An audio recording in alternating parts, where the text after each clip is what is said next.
wayudo ni apisa mag obila e boma ma Nairobi kawuono nolimo nyithindo ma ok tin ne 100 ma nigi tuo mar kansa e kar thieth maduong' ma Kenyatta National Hospital.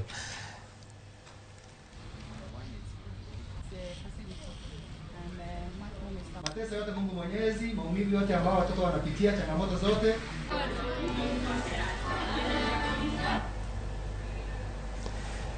Mana kamano, limbe mar Obilago e od thiethno en yo mar duoko lwedo ne oganda jopiny kendo jiwo jotuo e kinde ma piny hingo okenge ma kedo gi tuo mar kansa. We are mandated in our constitution that police have to partner with the community. We cannot be where we are as police officers, not until we partner with the community.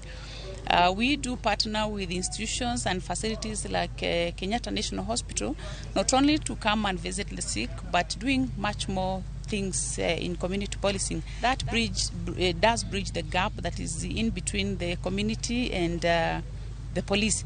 You know, in most cases, some members of the public view police as just bad people, police no abaya. But in this time, we are not coming here because of arresting anyone, doing any investigations, but just to make someone smile. So that is another way of partnering with the community, and we are happy. Today we are coming here to touch the most vulnerable, those who cannot even pay us. But by doing it, we know that we are establishing a treasure which will never end. So we are encouraging every person to continue partnering to make a world a better place to be.